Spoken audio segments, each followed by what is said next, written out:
everyone, and welcome to this next installment of our Jane Eyre read-along. Today we'll be reading chapters 7 and 8. This will be the last voice-recorded episode of the read-along. However, the book is available in our catalog in Overdrive as both an audiobook and as a novel, so you are welcome to pick that up. It's always available. There's no wait for it. So I'll post the links to those items in the comments on Facebook under this video posting, so you can go and check that out. And then next week on Tuesday night, we will just be discussing the remainder of the novel. So we'll just chat about the rest of the book, what it meant to us, what you liked, what you didn't like, what you thought was interesting. I'd be interested to hear if this is your first time reading it, how you felt. So looking forward to talking to you about these chapters this week and then the rest of the book next week. So we'll go ahead and get started with chapter 7. Need a sip of tea first. All right, here we go. Chapter 7. My first quarter at Lowood seemed an age, and not the golden age either. It comprised an irksome struggle with difficulties in habituating myself to new rules and unwanted tasks. The fear of failure in these points harassed me worse than the physical hardships of my lot, though these were no trifles. During January, February, and part of March, the deep snows, and after their melting, the almost impassable roads prevented our stirring beyond the garden walls, except to go to church. But within these limits, we had to pass an hour every day in the open air. Our clothing was insufficient to protect us from the severe cold. We had no boots. The snow got into our shoes and melted there. Our ungloved hands became numbed and covered with chilblains, as were our feet. I remember well the distracting irritation I endured from this cause, every evening when my feet inflamed, and the torture of thrusting the swelled, raw, and stiff toes into my shoes in the morning. Then the scanty supply of food was distressing. The keen appetites of growing children, we had scarcely sufficient to keep alive a delicate invalid. From this deficiency of nourishment resulted an abuse which pressed hardly on the younger pupils. Whenever the famished great girls had an opportunity, they would coax or menace the little ones out of their portion. Many a time I have shared between two claimants the precious morsel of brown bread distributed at tea time, and after relinquishing to a third half the contents of my mug of coffee, I have swallowed the remainder with an accompaniment of secret tears, forced from me by the exigency of hunger. Sundays were dreary days in that wintry season. We had to walk 2 miles to Brocklebridge Church, where our patron officiated. We set out cold, we arrived at church colder. During the morning service, we became almost paralyzed. It was too far to return to dinner, and an allowance of cold meat and bread in the same penurious proportion observed in our ordinary meals was served round between the services. At the close of the afternoon service, we returned by an exposed and hilly road where the bitter winter wind, blowing over a range of snowy summits to the north, almost flayed the skin from our faces. I can remember Miss Temple walking lightly and rapidly along our drooping line, her plaid cloak, which the frosty wind fluttered, gathered close about her, and encouraging us, by precept and example, to keep up our spirits and march forward, as she said, like stalwart soldiers. The other teachers, poor things, were generally themselves too much dejected to attempt the task of cheering others. How we longed for the light and heat of a blazing fire when we got back! But, to the little ones at least, this was denied. Each hearth in the schoolroom was immediately surrounded by a double row of great girls, and behind them the younger children crouched in groups, wrapping their starved arms in their pinafores. A little solace came at tea time in the shape of a double ration of bread, a whole instead of a half slice, with a delicious addition of a thin scrape of butter. It was a treat to which we all looked forward from Sabbath to Sabbath. I generally contrived to reserve a moiety of this bounteous repast for myself, but the remainder I was invariably obliged to part with. The Sunday evening was spent in repeating by heart the church catechism and the 5th, 6th, and 7th chapters of St. Matthew, and in listening to a long sermon read by Miss Miller, whose irrepressible yawns attested her weariness. A frequent interlude of these performances was the enactment of the part of I don't know that word. Eutychus by some half-dozen of the little girls who, overpowered with sleep, would fall down, if not out of the third loft, yet off the fourth form, and be taken up half dead. The remedy was to thrust them forward into the center of the schoolroom and oblige them to stand there till the sermon was finished. Sometimes their feet failed them, and they sank together in a heap. They were then propped up with the monitor's high stools. I have not yet alluded to the visits of Mr. Brocklehurst, and indeed that gentleman was from home during a greater part of the first month after my arrival. Perhaps prolonging his stay with his friend the Archdeacon, his absence was a relief to me. I need not say that I had my own reasons for dreading his coming, but come he did at last. One afternoon, I had then been 3 weeks at Lowood, as I was sitting with a slate in my hand, puzzling over a sum in long division, my eyes, raised in abstraction to the window, caught sight of a figure just passing.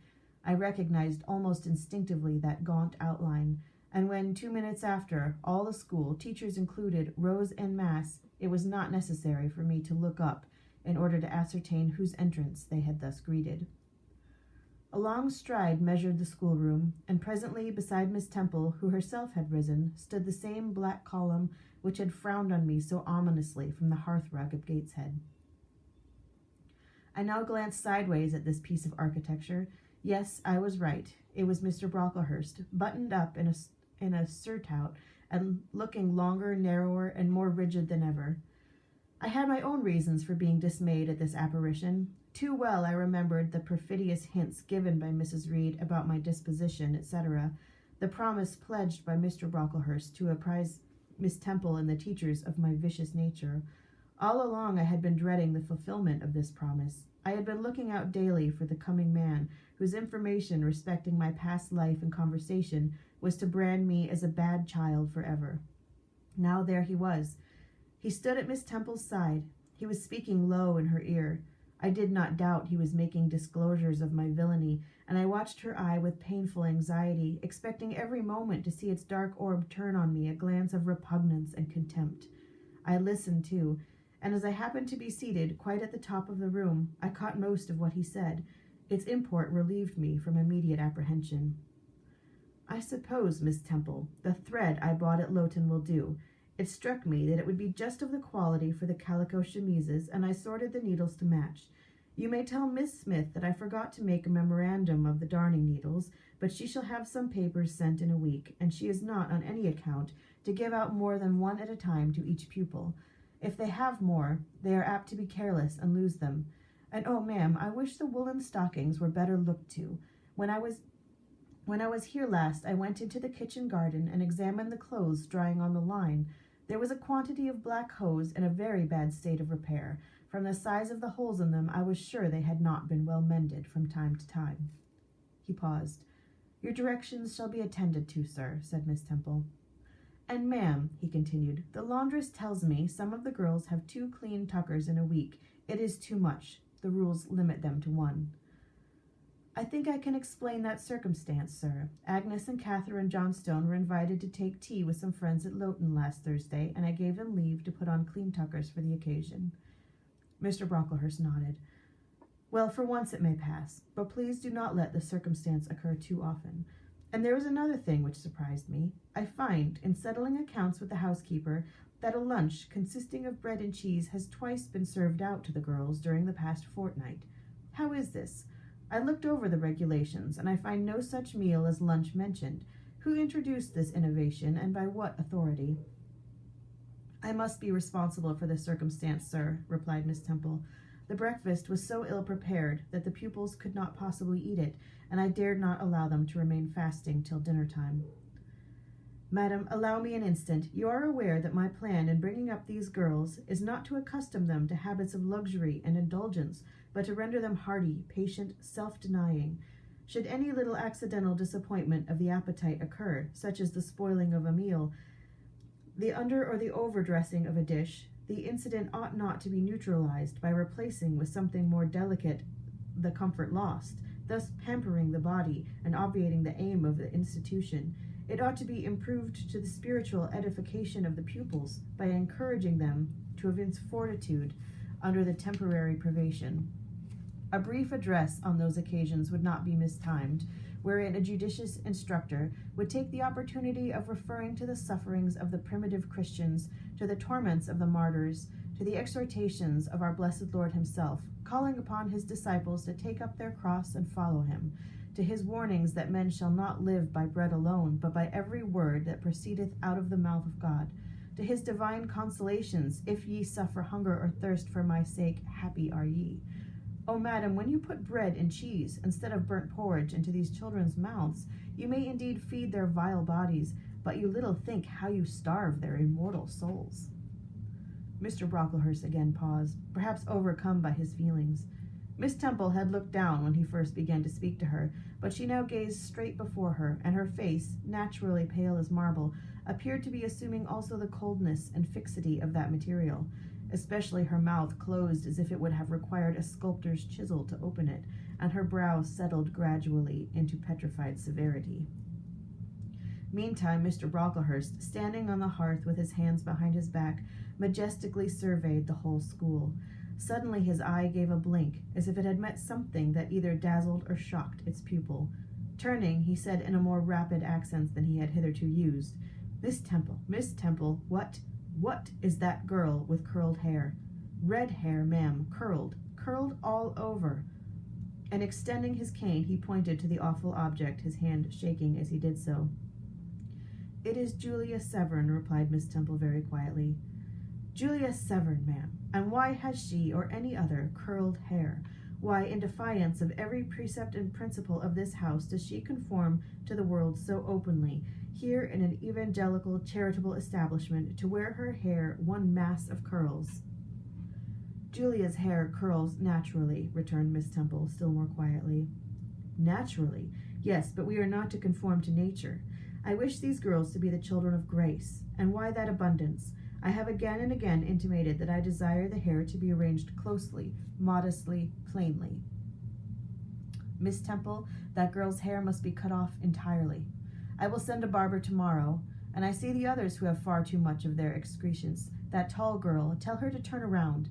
Tell all the first form to rise up and direct their faces to the wall. Miss Temple passed her handkerchief over her lips, as if to smooth away the involuntary smile that curled them. She gave the order, however, and when the first class could take in what was required of them, they obeyed. Leaning a little back on my bench, I could see the looks and grimaces with which they commented on this maneuver. It was a pity Mr. Brocklehurst could not see them, too. He would perhaps have felt that, whatever he might do with the outside of the cup and platter, the inside was further beyond his interference than he imagined. He scrutinized the reverse of the living metals of some 5 minutes, then pronounced sentence. These words fell like a knell of doom. All of those top knots must be cut off. Miss Temple seemed to remonstrate. Madam, he pursued, I have a master to serve whose kingdom is not of this world. My mission is to mortify in these girls the lusts of the flesh, to teach them to clothe themselves with shamefacedness and sobriety, not with braided hair and costly apparel, and each of the young persons before us has a string of hair twisted in plaits which vanity itself might have woven. These, I repeat, must be cut off. Think of the time wasted, of— Mr. Brocklehurst was here interrupted. 3 other visitors, ladies, now entered the room. They ought to have come a little sooner to have heard this lecture on dress, for they were splendidly attired in velvet, silk, and furs. The 2 younger of the trio, fine girls of 16 and 17, had gray beaver hats, then in fashion, shaded with ostrich plumes, and from under the brim of this graceful headdress fell the profusion of light tresses, elaborately curled. The elder lady was enveloped in a costly velvet shawl, trimmed with ermine, and she wore a false front of French curls. These ladies were deferentially received by Miss Temple as Mrs. and the Misses Brocklehurst, and conducted to seats of honor at the top of the room. It seems they had come in the carriage with the reverend relative, and had been conducting a rummaging scrutiny of the room upstairs, while he transacted business with the housekeeper, questioned the laundress, and lectured the superintendent. They now proceeded to address diverse remarks on the reproofs to Miss Smith, who was charged with the care of the linen and the inspection of the dormitories, but I had no time to listen to what they said. Other matters called off and enchained my attention. Hitherto, while gathering up the discourse of Mr. Brocklehurst and Miss Temple, I had not, at the same time, neglected precautions to secure my personal safety, which I thought would be effected if I could only elude observation. To this end I had sat well back on the form, and while seeming to be busy with my sum, had held my slate in such a manner as to conceal my face. I might have escaped notice, had not my treacherous slate somehow happened to slip from my hand, and falling with an obtrusive crash, directly drawn every eye upon me. I knew it was all over now, and as I stooped to pick up 2 fragments of slate, I rallied my forces for the worst. It came. "A careless girl," said Mr. Brocklehurst, and immediately after, "It is the new pupil, I perceive." And before I could draw breath, "I must not forget, I have a word to say respecting her." Then aloud, how loud it seemed to me, "Let the child who broke her slate come forward." Of my own accord I could not have stirred. I was paralyzed. But the 2 great girls who sat on each side of me set me on my legs and pushed me towards the dread judge. And then Miss Temple gently assisted me to his very feet, and I caught her whispered counsel, "Don't be afraid, Jane. I saw it was an accident. You shall not be punished." The kind whisper went to my heart like a dagger. Another minute, and she will despise me for a hypocrite, thought I, and an impulse of fury against Reed, Brocklehurst, and Co. bounded in my pulses at the conviction. I was no Helen Burns. "Fetch that stool," said Mr. Brocklehurst, pointing to a very high one from which a monitor had just risen. It was brought. "Place the child upon it." And I was placed there, by whom I don't know. I was in no condition to note particulars. I was only aware that they had hoisted me up to the height of Mr. Brocklehurst's nose, and that he was within a yard of me, and that spread of shot orange and purple silk pelisses and a cloud of silvery plumage extended and waved below me. Mr. Brocklehurst hemmed. "Ladies," he said, turning to his family, "Miss Temple, teachers and children, you all see this girl?" Of course they did, for I felt their eyes directed like burning glasses against my scorched skin. "You see she is yet young. You observe she possesses the ordinary form of childhood. God has graciously given her the shape that he has given to all of us. No signal deformity points her out as a marked character. Who would think that the evil one had already found a servant and an agent in her? Yes, such, I grieve to say, is the case." A pause, in which I began to steady the palsy of my nerves, and to feel that the Rubicon was passed, and that the trial, no longer to be shirked, must be firmly sustained. "My dear children," pursued the black marble clergyman with pathos, "this is a sad, a melancholy occasion, for it becomes my duty to warn you that this girl, who might be one of God's own lambs, is a little castaway, not a member of the true flock, but evidently an interloper and an alien. You must be on your guard against her. You must shun her example. If necessary, avoid her company, exclude her from your sports, and shut her out from your converse. Teachers, you must watch her. Keep your eyes on her movements, weigh well her words, scrutinize her actions, punish her body to save her soul, if indeed such salvation be possible, for, my tongue falters while I tell it, this girl, this child, the native of a Christian land who's worse than many little heathen who says its prayers to Brahma and kneels before Juggernaut, this girl is a liar."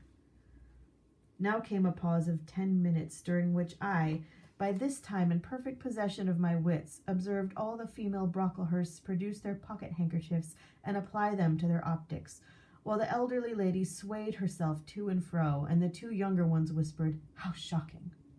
Mr. Brocklehurst resumed.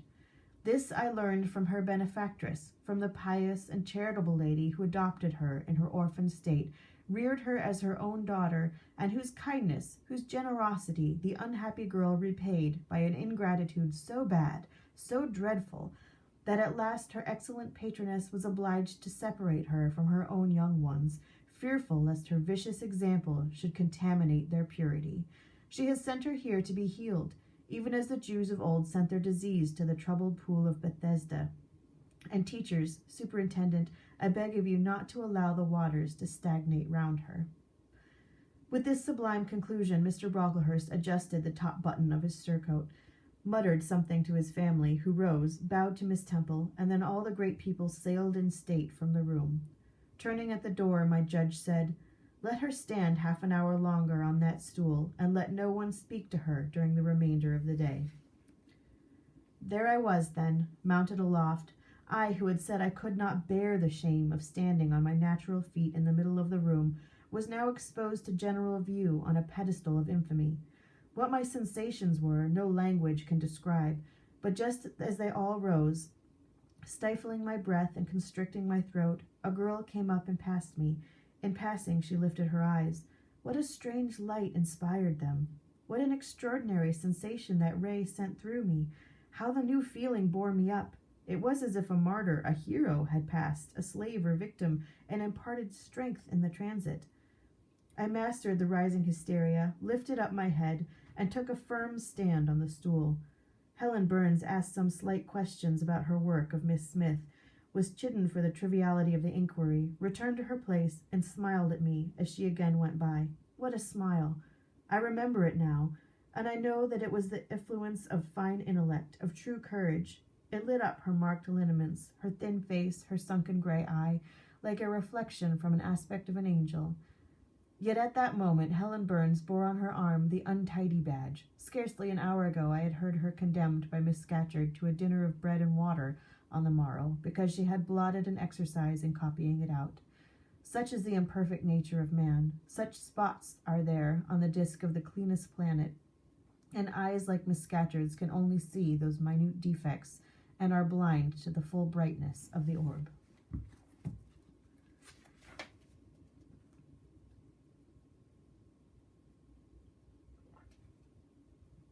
Chapter 8. Ere the half-hour ended, 5 o'clock struck, school was dismissed, and all were gone into the refectory to tea. I now ventured to descend. It was deep dusk. I retired into a corner and sat down on the floor. The spell by which I had been so far supported began to dissolve. Reaction took place, and soon, so overwhelming was the grief that seized me, I sank prostrate with my face to the ground. Now I wept. Helen Burns was not here. Nothing sustained me. Left to myself, I abandoned myself, and my tears watered the boards. I had meant to be so good, and to do so much at Lowood, to make so many friends, to earn respect and win affection. Already I had made visible progress. That very morning I had reached the head of my class. Miss Miller had praised me warmly. Miss Temple had smiled approbation. She had promised to teach me drawing, and to let me learn French if I continued to make similar improvement 2 months longer. And then I was well received by my fellow pupils, treated as an equal by those of my own age, and not molested by any. Now here I lay again crushed and trodden on. And could I ever rise more? Never, I thought, and ardently I wished to die. While sobbing out this wish in broken accents, someone approached. I started up.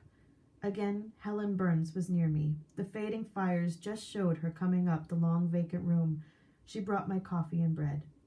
"Come, eat something," she said. But I put both away from me, feeling as if a drop or a crumb would have choked me in my present condition. Helen regarded me, probably with surprise. I could not now abate my agitation, though I tried hard. I continued to weep aloud. She sat down on the ground near me, embraced her knees with her arms, and rested her head upon them. In that attitude she remained silent as an Indian. It was I who first spoke. "Helen, why do you stay with a girl whom everybody believes to be a liar?" "Everybody, Jane? Why, there are only 80 people who have heard you called so, and the world contains hundreds of millions." "But what have I to do with millions? The 80 I know despise me." "Jane, you are mistaken. Probably not one in the school either despises or dislikes you. Many, I am sure, pity you much." "How can they pity me after what Mr. Brocklehurst said?" "Mr. Brocklehurst is not a god, nor is he even a great and admired man. He is little liked here. He never took steps to make himself liked. He has treated you as if an especial favorite you would have found enemies.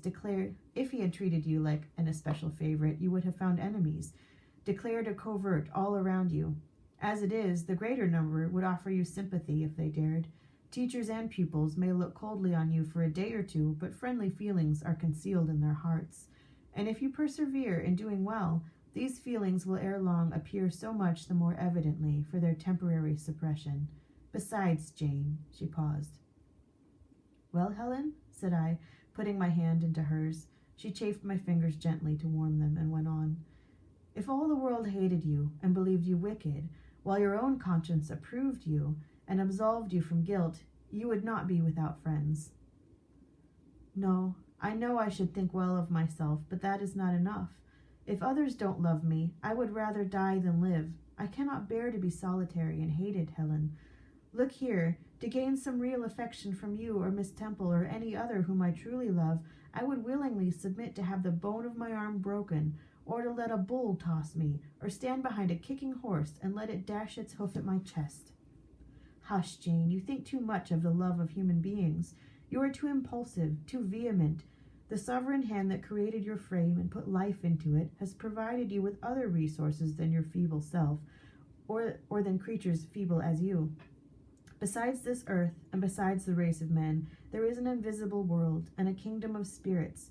That world is round us, for it is everywhere, and those spirits watch us, for they are commissioned to guard us. And if we were dying in pain and shame, if scorn smote us on all sides, and hatred crushed us, angels see our tortures, recognize our innocence, if innocent we be, as I know you are, of the things of this charge which Mr. Brocklehurst has weakly and pompously repeated at second hand from Mrs. Reed, for I read a sincere nature in your ardent eyes and on your clear front.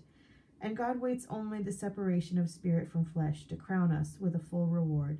Why then should we ever sink overwhelmed with distress when life is so soon over, and death is so certain an entrance into happiness, to glory? I was silent. Helen had calmed me, but in the tranquility she imparted there was an alloy of inexpressible sadness. I felt the impression of woe as she spoke, but I could not tell whence it came. And when, having done speaking, she breathed a little fast and coughed a short cough, I momentarily forgot my own sorrows to yield to a vague concern for her. Resting my head on Helen's shoulder, I put my arms round her waist. She drew me to her, and we reposed in silence. We had not sat long thus when another person came in. Some heavy clouds, swept from the sky by a rising wind, had left the moon bare, and her light, streaming in through a window near, shone full both on us and on the approaching figure, which we at once recognized as Miss Temple. I came on purpose to find you, Jane Eyre, said she. I want you in my room, and as Helen Burns is with you, she may come too. We went, following the superintendent's guidance. We had to thread some intricate passages and mount a staircase before we reached her apartment. It contained a good fire and looked cheerful. Miss Temple told Helen Burns to be seated on a low armchair on one side of the hearth, and herself taking another, she called me to her side. Is it all over? She asked, looking down at my face. Have you cried your grief away? I'm afraid I shall never do that. Why? Because I have been wrongly accused, and you, ma'am, and everybody else will now think me wicked. We shall think you what you prove yourself to be, my child. Continue to act as a good girl, and you will satisfy me. Shall I, Miss Temple? You will, said she, passing her arm around me. And now tell me, who is the lady whom Mr. Brocklehurst called your benefactress? Mrs. Reed, my uncle's wife. My uncle is dead, and he left me to her care. Did she not then adopt you of her own accord?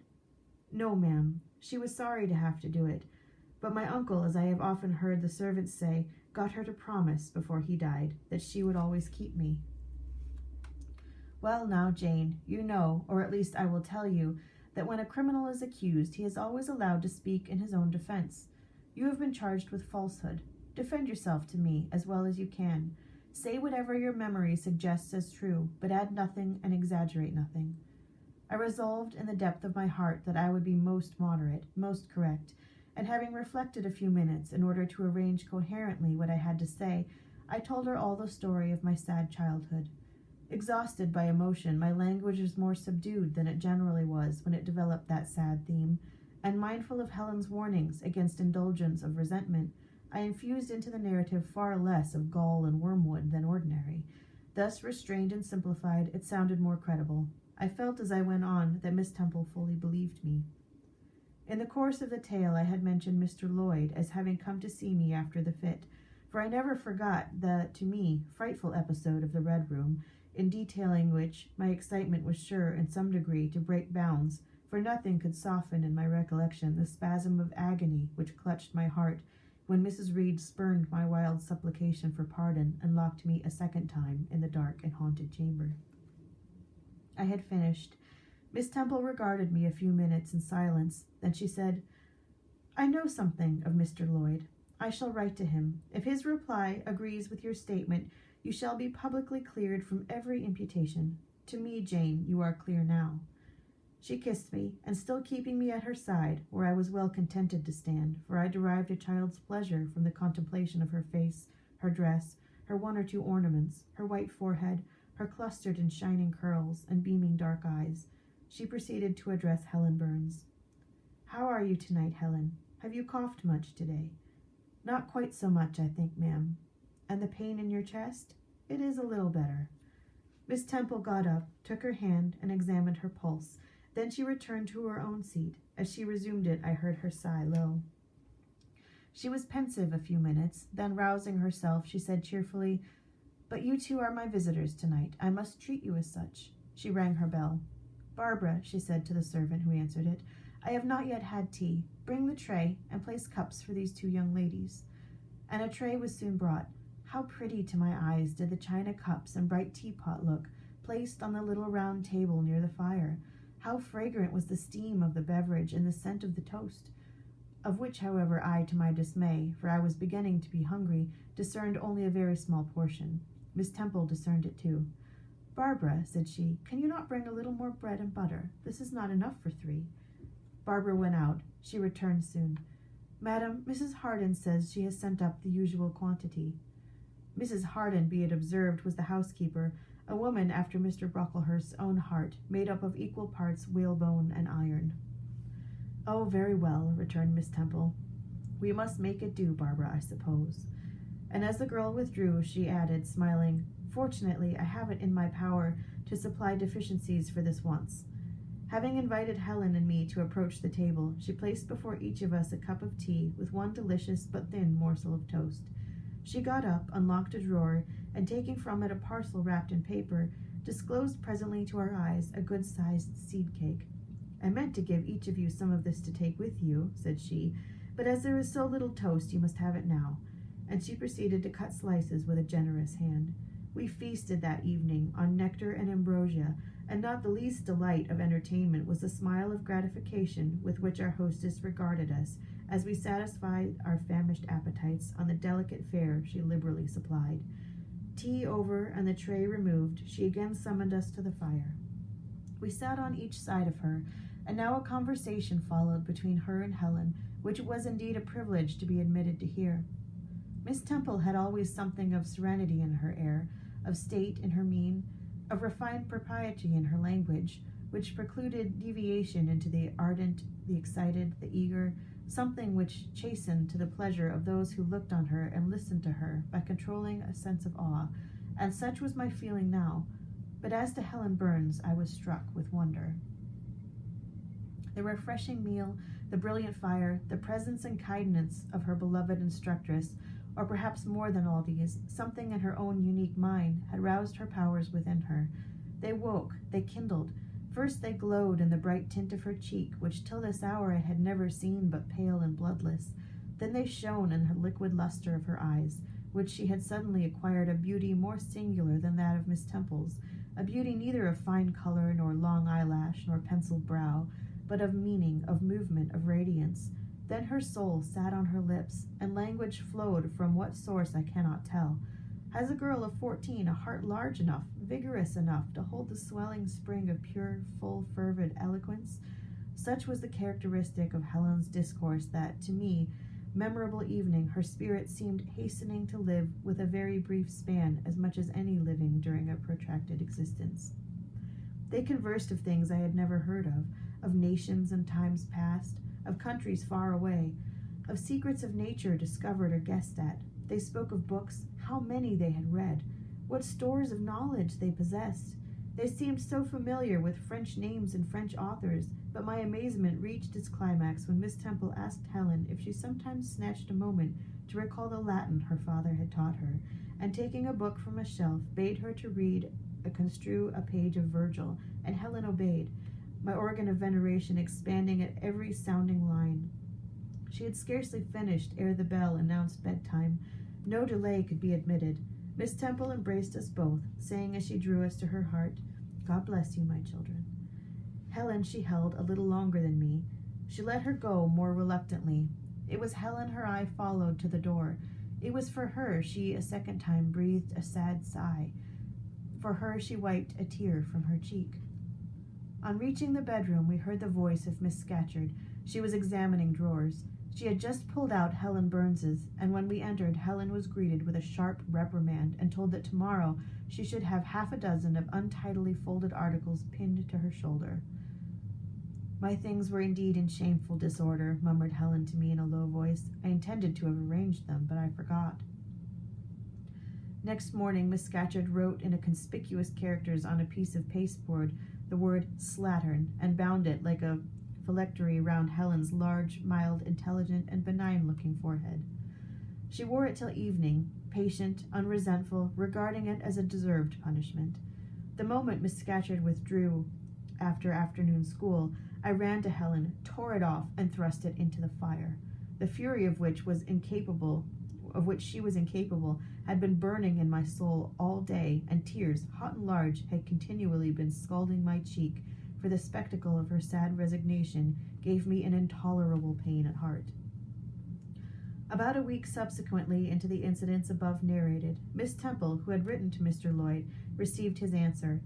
It appeared that what he said went to corroborate my account. Miss Temple, having assembled the whole school, announced that inquiry had been made into the charges alleged against Jane Eyre, and that she was most happy to be able to pronounce her completely cleared from every imputation. The teachers then shook hands with me and kissed me, and a murmur of pleasure ran through the ranks of my companions. Thus relieved of a grievous load, I from that hour set to work afresh, resolved to pioneer my way through every difficulty. I toiled hard, and my success was proportionate to my efforts. My memory, not naturally tenacious, improved with practice. Exercise sharpened my wits. In a few weeks I was promoted to a higher class. In less than 2 months I was allowed to commence French and drawing. I learned the first few tenses of the verb être, and sketched my first cottage, whose walls, by the by, outrivaled in slope those of the Leaning Tower of Pisa, on the same day.